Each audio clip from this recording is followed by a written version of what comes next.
बिस्मिल्लाहिर्रहमानिर्रहीम। मैं lecture start करने लगी हूँ। अच्छा जी, आज हमने बात करनी है एक्सपीरियंस के बारे में। तो एक्सपीरियंस कैसे लिखना चाहिए? तो उसमें सबसे पहले हमने किस पे क्लिक करना होता है? प्लस के साइन पे क्लिक करना होता है। उसके बाद सबसे पहले हमने सबसे ऊपर जो लिखा हुआ ना, एट, इस पे जाना होता है। नीचे वाले में नहीं जाना होता। जब आप इधर आ जाते हो ना, सबसे पहले हमने अपना टाइटल बताना होता है कि आपके यानी आप प्रोजेक्ट जो करते हो, जैसे फॉर एग्जाम्पल आप डिजिटल मार्केटर हो, या आप वर्डप्रेस डेवलपर हो, या आप ग्राफिक डिजाइनर हो, या आप एसईओ एक्सपर्ट हो, यानी कोई कुछ भी हो, कोई भी आपकी स्किल है, वो हम सबसे पहले इधर इधर लिखनी होती है। जैसे फॉर एग्जाम्पल अगर आप ग्राफिक डिजाइनर हो तो आपने यहाँ लिखना और उसको यहाँ से सिलेक्ट कर लेना। फिर यहाँ आपके पास बहुत सी चॉइसेस आ रही होती है, लेकिन आपने सबसे पहले जो है ना, ये वाली सिलेक्ट करनी होती है। फिर आपने बताना होता है कि आप जो है ग्राफिक डिजाइनिंग का काम किस तरह से करते हो। कुछ होते हैं वो कंपनीज में काम कर रहे होते हैं, कुछ होते हैं वो ऑफिसेज में काम करते हैं, कुछ होते हैं वो ऑनलाइन काम कर रहे होते हैं, कुछ कॉन्ट्रैक्ट पे काम कर रहे होते हैं, यानी आपकी काम की नौयत होती है ना। तो आपने उसके मुताबिक या उसके से रेलिवेंट जो होता है ना, वो आपने यहाँ से सिलेक्ट कर लेना। तो हम तो फ्रीलांसर्स है, तो हम तो फुल टाइम काम कर रहे होते हैं ना, 24 घंटे सोना तो होता नहीं है। तो आपने यहाँ से सिलेक्ट कर लेना। कंपनी वगैरह तो है नहीं, अगर कोई कंपनी हो जिसके अंडर आप काम कर रहे हो तो आपने वो यहाँ उसका नाम सिलेक्ट कर लेना है। फॉर एग्जाम्पल अगर माइक्रोसॉफ्ट ऑफिस के अंदर काम करें, क्या ऑफिस में काम, तो आपने उसको यहाँ से सिलेक्ट कर लेना है। अगर फॉर एग्जाम्पल आप लाहौर के किसी ऑफिस में काम करते हो तो उसका नाम यहाँ से सिलेक्ट कर लेना है। उसके बाद आपने नीचे आके बताना होता है कि आपने काम कब से स्टार्ट किया है और काम मुकम्मल हो गया है कि नहीं हुआ, या अभी तक आप उसी जगह पे काम कर रहे हो, कंटिन्यू है कि नहीं है, वो आपने यहाँ लिखना होता है। इसमें टिक लगाना होता है, या स्टार्टिंग डेट लिखनी होती है, या महीना लिखना होता है, या साल लिखना होता है। उसका दुरानिया बताना होता है। इन तीनों को आपने अनचेक ही रहने देना, इसमें आपने कुछ भी नहीं करना।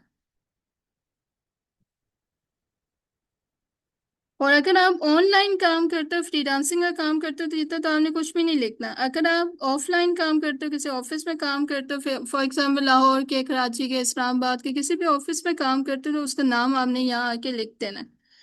अगर फॉर एग्जांपल आप इस्लामाबाद का नाम लिखते हो तो आप इस्लामाबाद लिखोगे तो वो सामने आ जाएगा आपके। उसमें से आपका जो रेडीमेड नाम होगा ना, वो आपने सिलेक्ट कर लेना। उसके बाद आपने बताना है कि आपका काम जो है वो रिमोट काम है या ऑन साइट काम है। ऑन साइट काम का मतलब होता है किसी ऑफिस में जाके काम करना, किसी कंपनी में जाके काम करना। अच्छा, उसके बाद डिस्क्रिप्शन कैसे लिखी जाती है? इसके लिखने के दो तरीके होते हैं। सबसे पहले तरीका होता है कि अगर तो आपने किसी के, फॉर एग्जाम्पल अगर आप मार्केटर हो, किसी का प्रोजेक्ट किया है, किसी की पेज मैनेजमेंट की है, तो आपने उसके सबसे पहले बिफोर लिखना होता है, फिर उसके बारे में आफ्टर लिखना होता है, फिर इम्पैक्ट देना होता है। बिफोर का मतलब होता है कि अभी आपको प्रोजेक्ट मिला नहीं है, तो उससे पहले पहले उसमें क्या कमियां है, क्या वीकनेसेस है, जो जो आपको प्रोजेक्ट मिलने के बाद आपने उस उन वीकनेसेस को, या उन जो वीक पॉइंट्स हैं, या आपकी वजह से वो प्रोजेक्ट जो इम्प्रूव हुआ है, वो हमने आफ्टर में लिखना होता है। और एंड पे हमने बताना होता है कि इम्पैक्ट देना होता है कि अब वो उसकी यानी वो बिजनेस, वो प्रोजेक्ट कितना अच्छा काम कर रहा है। अगर फॉर एग्जांपल एक प्रोजेक्ट है कि ई कॉमर्स स्टोर है, तो आपकी वजह से उसमें सेल्स आने लग गई है, तो ये हमने इम्पैक्ट दिया कि आपकी वजह से ना उस स्टोर में, उस जगह पे, उस यानी कि इलेक्ट्रॉनिक्स का अगर फॉर एग्जांपल स्टोर है, तो आपकी वजह से उधर सेल्स आने लग गई है। तो आपने सबसे पहले बिफोर लिखना होता है। बिफोर के 5 या 6 पॉइंट्स लिखने होते हैं। बिफोर में आपने बताना होता है कि उसमें कमियां क्या है। फॉर एग्जाम्पल अगर एक पेज है, फेसबुक पेज, तो आपने उसे बताना होता है कि जी इस फेसबुक पेज जो है ना, ये ऑप्टिमाइज भी नहीं हुआ हुआ, इस पे ग्राफिक का वर्क भी पूरा नहीं हुआ हुआ, इस पे जो ब्रांडिंग कलर है वो भी सही यूज नहीं हुए हुए, और इस पे जो कॉपी राइटिंग का काम है वो भी सही नहीं हुआ हुआ, तो और इस पे जो फॉलोअर्स हैं वो भी ऑर्गेनिक, इनऑर्गेनिक और टारगेटेड, उसमें उसमें भी कमी है। ये आपके बिफोर हो गया। आफ्टर में आपने क्या लिखना है कि मैं इसके लिए फॉरवर्ड्स लेके आया हूँ, मैंने इसका ग्राफिक का काम किया है, मैंने इसके प्रिंटिंग का काम किया, मैंने कॉपी राइटिंग इम्प्रूव की है, मैंने पोस्टिंग करना स्टार्ट की है, मैं हफ्ते में 5 या 6 दफ़ा पोस्ट लगाता लगाती हूँ। उसमें इम्पैक्ट में आपने क्या लिखना होता है कि आपकी वजह से उस बिजनेस को कितना फायदा हुआ, आपकी वजह से उस बिजनेस में कितनी सेल्स आने लगी है और उन्हें कितना प्रॉफिट हो रहा है। तो ये हमने 3 पॉइंट्स लिखने होते हैं, बिफोर, आफ्टर और इम्पैक्ट। और अगर आप फाइवर वर्क में काम करते हो, वो मैं बताती हूँ क्या करना होता है। यहाँ हमने स्किल्स नहीं लिखनी होती, स्किल्स आपको ऑटोमेटिकली आ जाती है। फिर अगर आपकी कोई तस्वीर, यानी ठीक है आपके ठीक है। आपके प्रोजेक्ट की अच्छा कोई तस्वीर है कि यानी आपने बहुत इम्प्रूव किया है, आप उस पर सेल्स लेके आए हो, बिजनेस बहुत आगे जा रहा है, तो उससे रेलिवेंट तस्वीर, आपके प्रोजेक्ट से रेलिवेंट तस्वीर जो है या वीडियो जो है, इमेज जो है, वो आपने यहाँ अपलोड करना होता है और उसके बाद हमने इसको सेव कर देना होता है।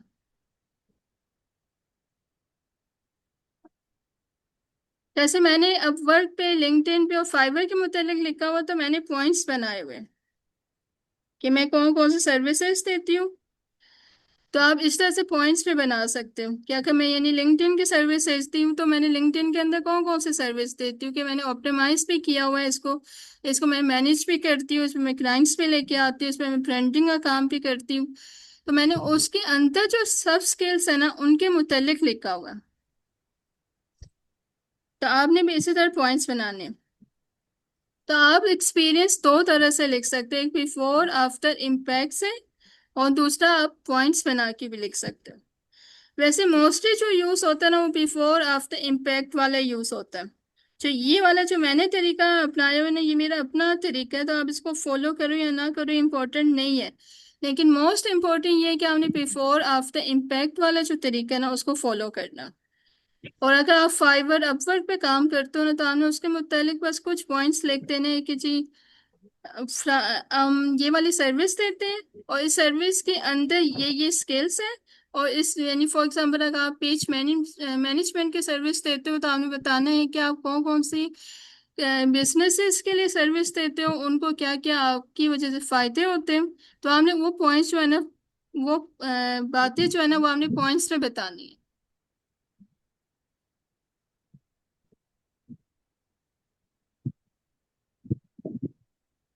और उसके बाद बात करते हैं आपकी एजुकेशन के बारे में।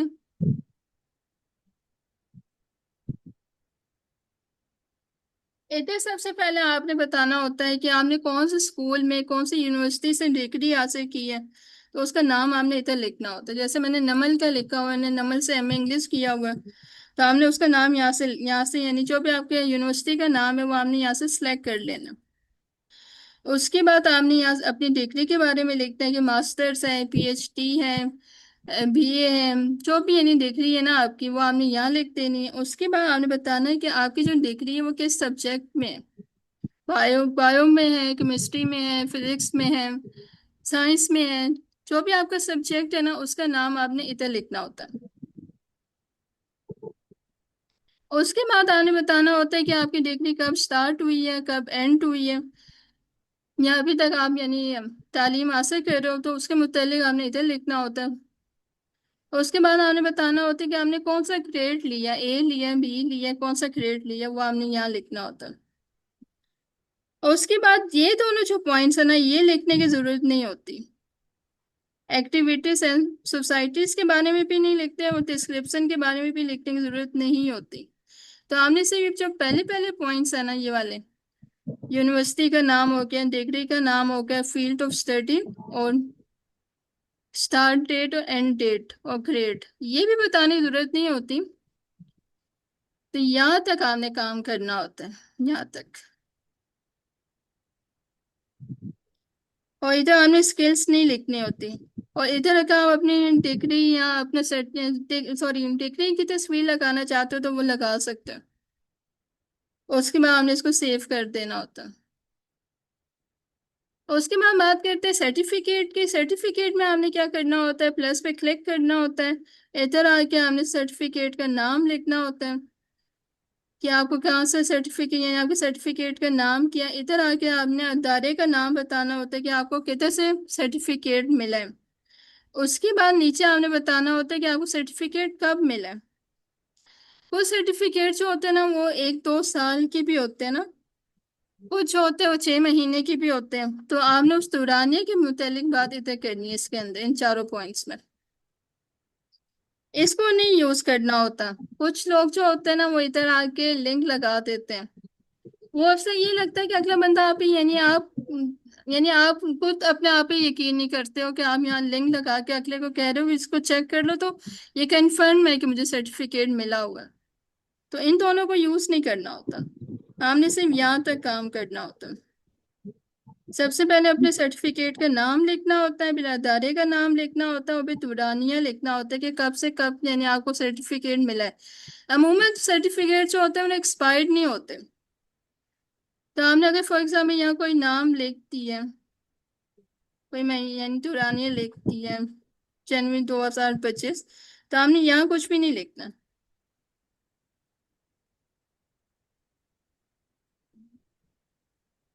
मेरे पास एक क्लाइंट आया, उसने ना सारे अपने सर्टिफिकेट्स में ना एक्सपायर एक्सपायर एक्सपायर लिखा हुआ था। इवन उसने अपने ड्राइविंग लाइसेंस का सर्टिफिकेट लगाया था, उसे भी एक्सपायर लिख दिया था। ऐसा कुछ कोई काम नहीं करना होता। तो हमने इन सबको यहाँ तक फिल करना होता है, फिर हमने सेव कर देना होता है।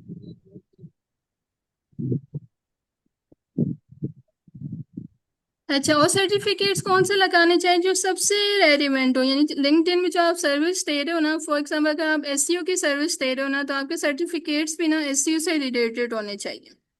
अगर आप मार्केटिंग की सर्विस दे रहे हो तो आपके सर्टिफिकेट मार्केटिंग से रिलेटेड होने चाहिए। इधर आगे भी स्किल्स लिखनी होती है आपने। स्किल्स कैसे लिखते हैं?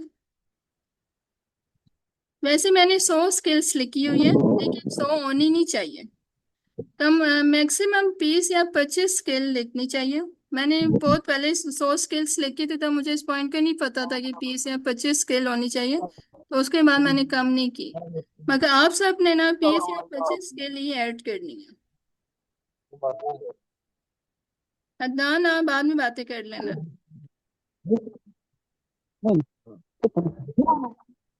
अदनान, जी जी। आप अपने आप को म्यूट करो, और मेरी तरफ से म्यूट नहीं हो रहा। अच्छा, आपने यहाँ 20 या 25 स्किल्स लिखनी होती है। वो स्किल्स कौन सी होनी चाहिए? जो सबसे रेलिवेंट स्किल हो, जो आप लिंक्डइन में सर्विस दे रहे हो उससे रेलिवेंट स्किल्स होनी चाहिए। आपने इस पेन से पे क्लिक किया, इधर आए, और यहाँ आके ना आपने अपने स्किल्स के मुतालिक लिखना है कि कौन कौन से स्किल्स हैं आपकी। अगर आपको स्किल माइनस करना चाहते हो तभी आप पेन से पे क्लिक करोगे, डिलीट करना चाहते हो तो हम यहाँ से डिलीट कर सकते हैं।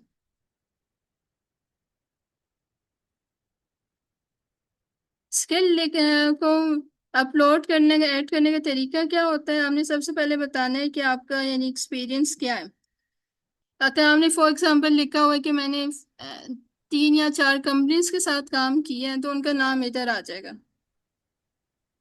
फिर आपने बताना है कि तालीम का तो वैसे ही होता है, इसको तो कुछ भी नहीं करना होता। उसके बाद आपने नीचे बताना होता है सर्टिफिकेट्स भी ऐसे ही होते हैं।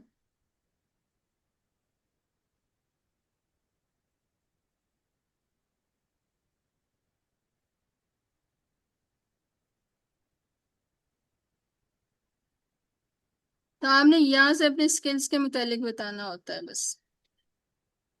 आप इसको डिलीट भी कर सकते हो और सेव भी कर सकते हो। और उसके बाद बात करते हैं।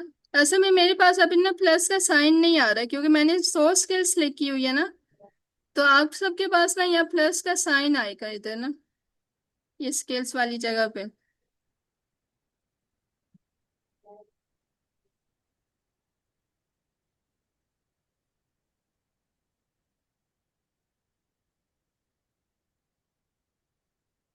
इधर नीचे जब ये पेंसिल बनी हुई है ना, यहाँ प्लस का साइन होगा। आप जब प्लस के साइन पे क्लिक करोगे ना, तो वो आपसे स्किल का पूछेगा, तो आपने वहां से अपनी स्किल ऐड करते जाना। तो फिर आपसे स्किल का पूछ के ना फिर पूछेगा कि आपको आपकी ये स्किल किससे रेलिवेंट है, आपकी कौन से एक्सपीरियंस है, आपके कौन से प्रोजेक्ट से रेलिवेंट है, तो वो हमने प्रोजेक्ट को टिक कर देना होता है, वहाँ नाम लिखे हुए होते हैं।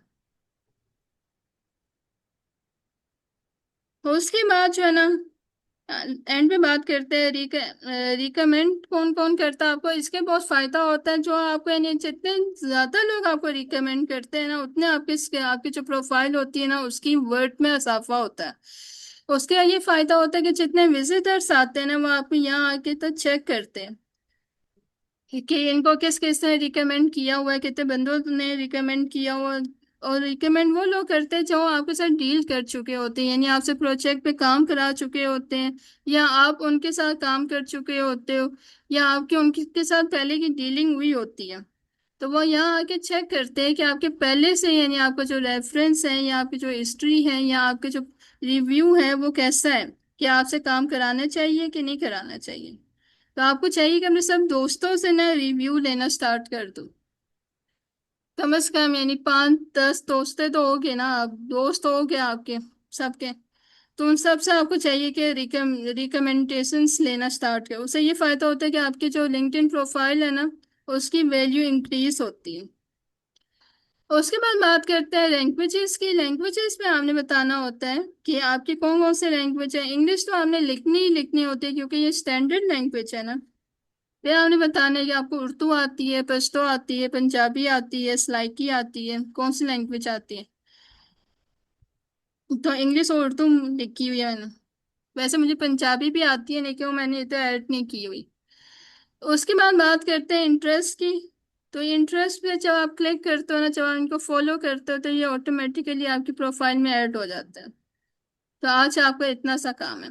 मुझे उम्मीद है कि समझ आ गई होगी। अगर कोई पॉइंट है जो समझ नहीं आया तो आप सब पूछ लो मुझसे।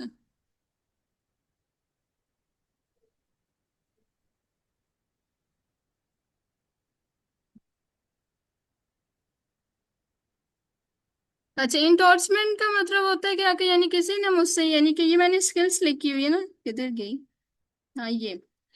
बाकी ये मैंने ये स्किल्स लिखी हुई है तो इन्होंने मुझसे इससे मुझे यानी इस स्किल से मुतल्लिक सर्विस ली है, प्रोजेक्ट लिया है।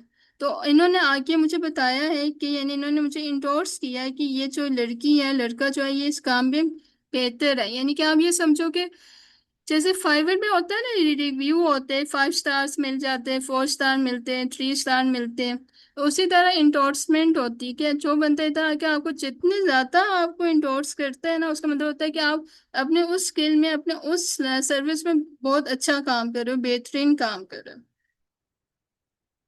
मगर ये बहुत कम ही लोग जो होते हैं ना वो आपको इंडोर्समेंट देते हैं। मुझे तो एक एक ही मिली हुई है। तो आप सब ने यानी ये भी आप अपने दोस्तों से ले सकते हो।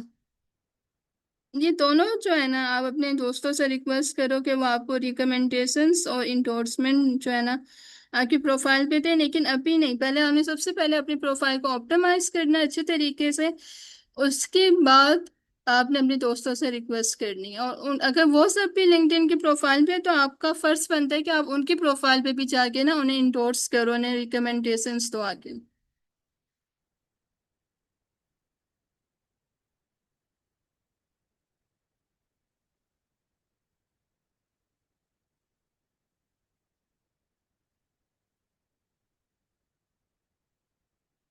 ये जो रिक्वेस्ट है कनेक्शंस वगैरह की बात है ना वो अभी नहीं करनी।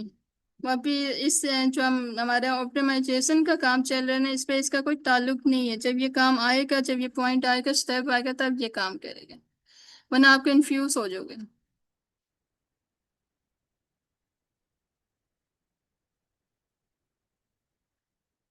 अच्छा जी। कोई पॉइंट जो समझ ना आया हो।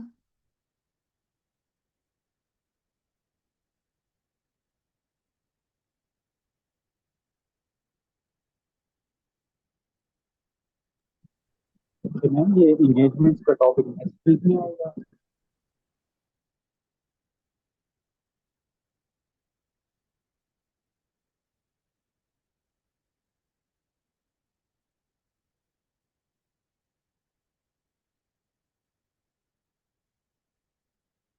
अच्छा, मैं आपको एक और पॉइंट पे बता दूं। जब आपकी प्रोफाइल तैयार हो जाती है ना, उसमें आप देखते हो ना, एक फॉलोअर्स होते हैं और एक कनेक्शंस होते हैं। जब आपकी प्रोफाइल नई नई होती है ना, तो आप, मुझे याद नहीं मगर इसमें से एक काम होता है मेरे ख्याल में, कनेक्शन जो होते हैं वो नहीं होते, तो उसको लाने का तरीका होता है। उसके लिए आपको क्या करना होता है, सबसे पहले जो आपकी ये प्रोफाइल आइकन है ना, चित्र आपकी तस्वीर लगी हुई है, मी लिखा हुआ है, उस पर हमने क्लिक करना है। फिर हमने सेटिंग एंड प्राइवेसी पे जाना है। और उसके बाद हमने विजिबिलिटी पे जाना है। और इसमें सबसे नीचे जाना है।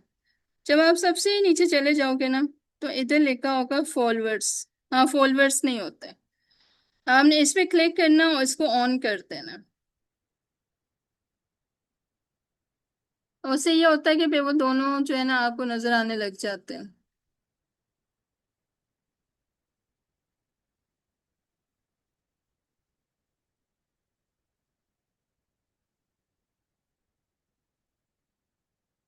एक दफा दोबारा रिपीट कर देती हूँ। क्या आप जब आपकी प्रोफाइल नई नई होती है ना, तो उस वक्त आपके पास फॉलोअर्स नहीं होते हैं।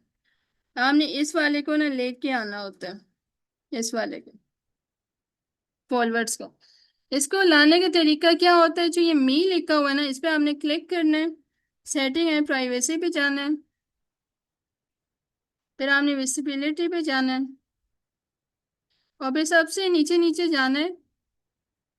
और इधर फॉलोअर्स है, इस पे जाना है, फॉलोअर्स पे क्लिक करना है। फॉलोअर्स पे क्लिक करके ये ऑफ होगा, तो आपने इसको ऑन कर देना है। फिर आपने इधर क्लिक करना है अपने प्रोफाइल इमेज पे, और व्यू प्रोफाइल पे क्लिक करना। जब आप व्यू प्रोफाइल पे क्लिक करते हो, तो फिर आपको दोनों नजर आने लग जाते हैं।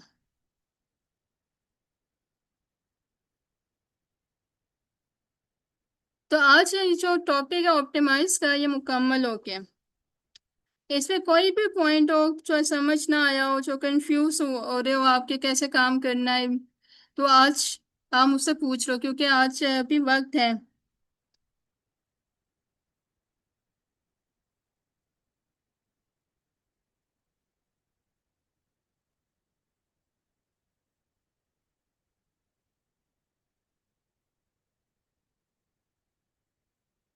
अच्छा, मैं एक दफा दोबारा रिपीट कर देती हूँ। आज सबसे पहले क्या काम किया है कि आप सबसे पहले एक्सपीरियंस पे आए। एक्सपीरियंस पे आपने आके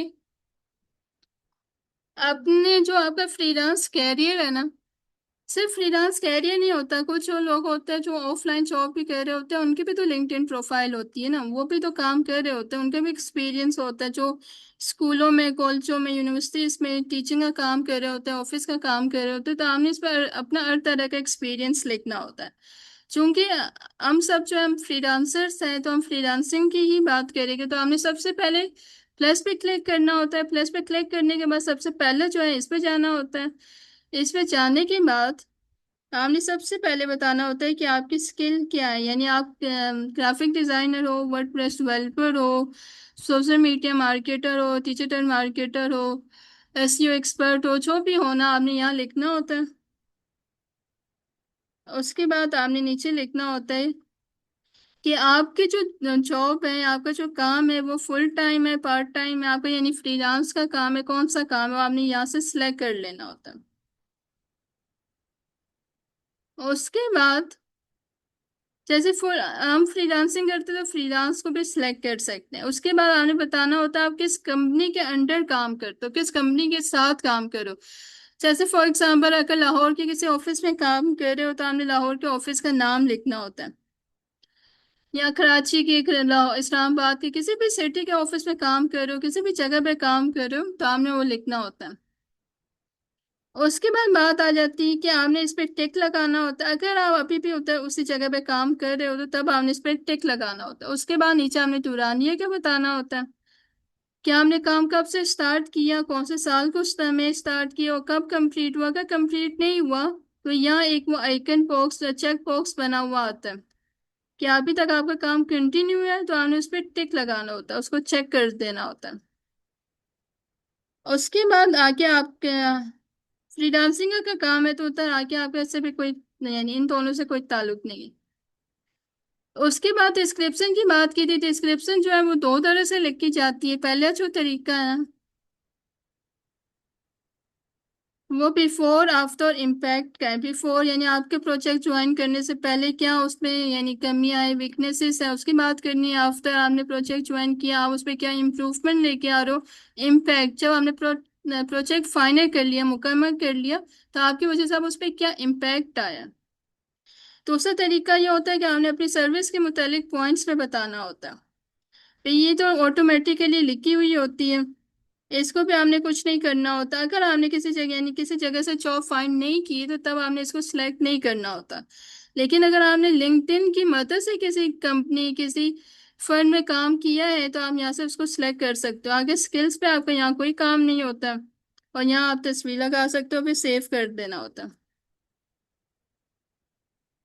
और उसके बाद बात किया एजुकेशन की। एजुकेशन में आपने बताना होता है, इधर प्लस के साइन पे क्लिक करना होता है।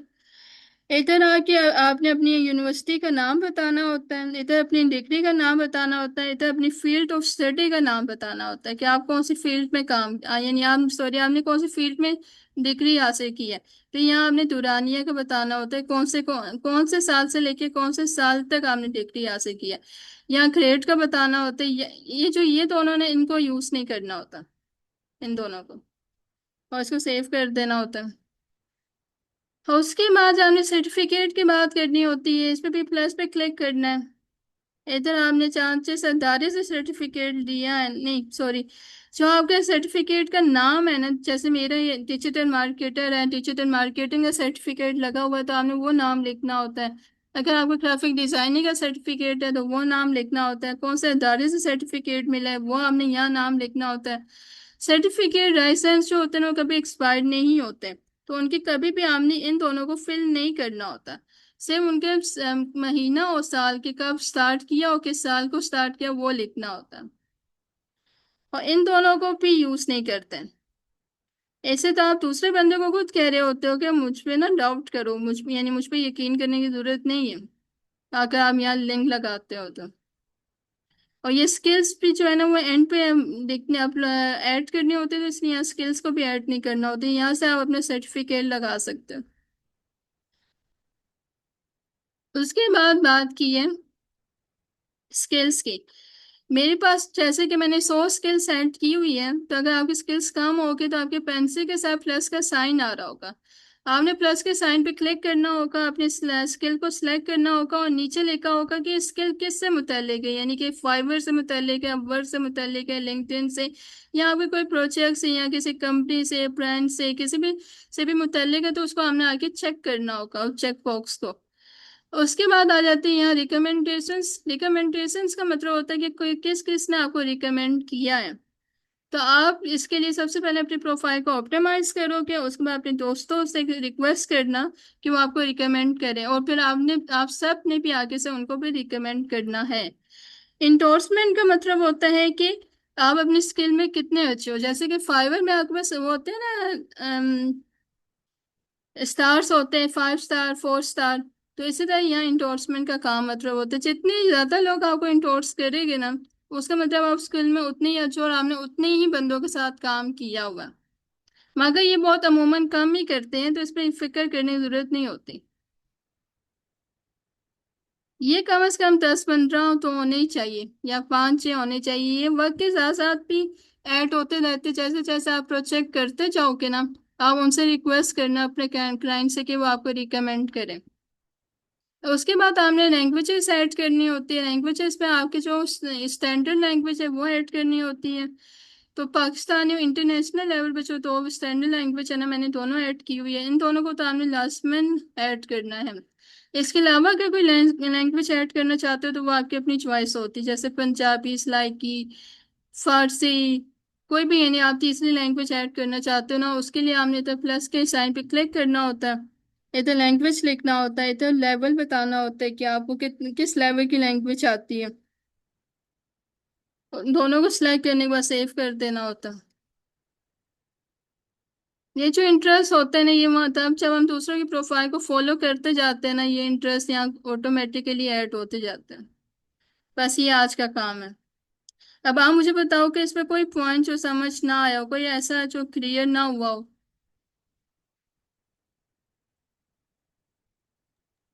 तो मैम मेरा क्वेश्चन है।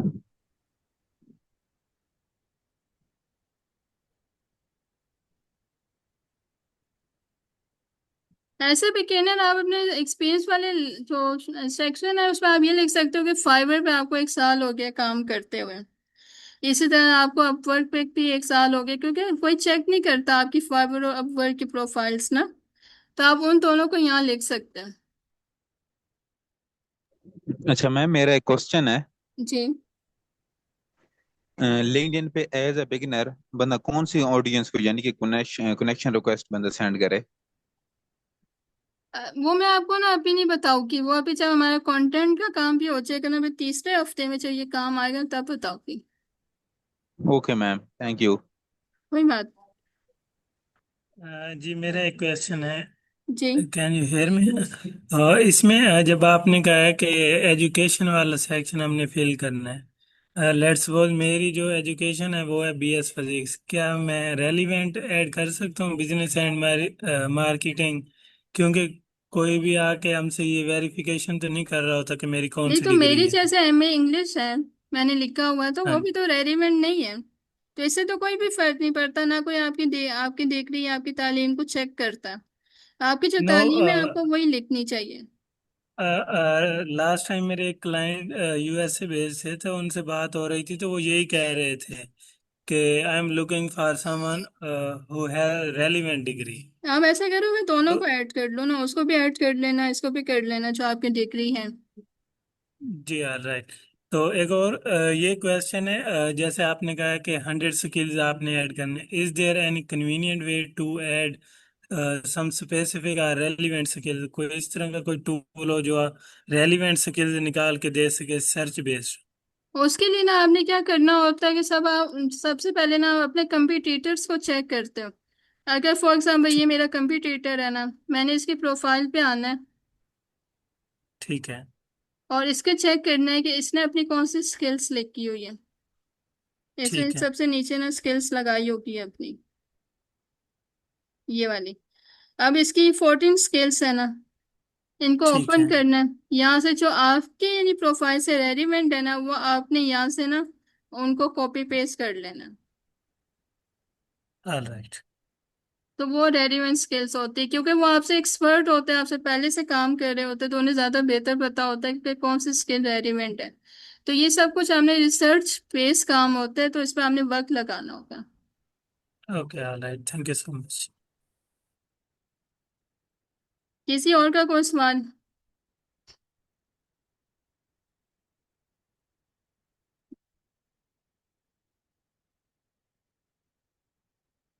कि आपने अगर ये पंजाब में जॉब की है 3 साल, तो आप अपने एक्सपीरियंस पे अपने ये वाला एक्सपीरियंस ऐड कर सकते हो।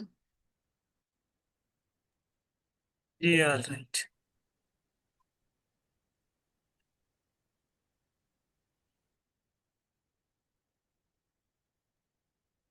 जी, पोस्टिंग से रिलेटेड जो है ना, अगले हफ्ते से क्लासेस स्टार्ट हो जाएगी। ऑप्टिमाइज का काम हो गया है ना, अब हमने कंटेंट पोस्टिंग का, कंटेंट क्रिएशन का काम करना है।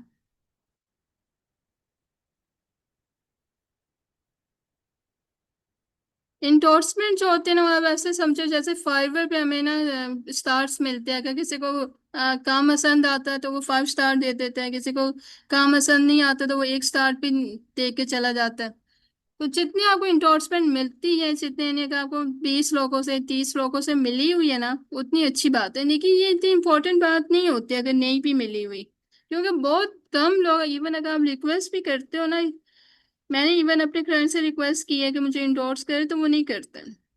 तो इसलिए वरीड होने वाली कोई बात नहीं है, क्योंकि आप उनको बताओ भी ना कि इंडोर्स कैसे करना होता है, वो तब भी नहीं करते हैं। पता नहीं क्यों, उनकी साइकी ऐसी होती है। तो आपने इस बात को इतना नहीं लेना। तो आप जब अपने फ्रेंड्स को बोलोगे ना कि रिकमेंडेशंस के लिए, तो आप उन्हीं से कहना कि वो आपको इंडोर्स भी करते हैं। तो वैसे ही आपके पास 10-15 पीस, इतने दोस्त तो सबके होते ही हैं, तो 10-15 पीस जो है ना, ये दोनों हो जाएगी। इसके अलावा कोई पॉइंट? ये वाला समझ आ गया ना कि फॉलोअर्स वाला बटन कैसे ऐड करना होता है।